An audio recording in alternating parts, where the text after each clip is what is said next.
তোমরা আমার উপর বিশ্বাস আছে? আমি প্রধানমন্ত্রিত্ব চাই না, আমরা দেশের মানুষের অধিকার চাই। আর যদি একটা গুলি চলে, আর যদি আমার লোকের উপর হত্যা করা হয়, তোমাদের উপর কাছে আমার অনুরোধ রইল, প্রত্যেক ঘরে ঘরে দুর্গ করে তোলো। তোমাদের যা কিছু আছে তাই নিয়ে শত্রুর মোকাবেলা করতে হবে, এবং জীবনের তরে রাস্তাঘাট যা যা আছে সবকিছু আমি যদি হুকুম দেবার নাও পারি, তোমরা বন্ধ করে দেবে।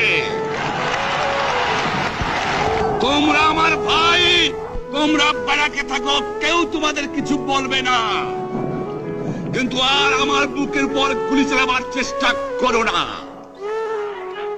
ভালো হবে না। 7 কোটি মানুষকে দাবায় রাখতে পারবো না। আমরা যখন মরতে শিখেছি, তখন কেউ আমাদের দবাতে পারবে না।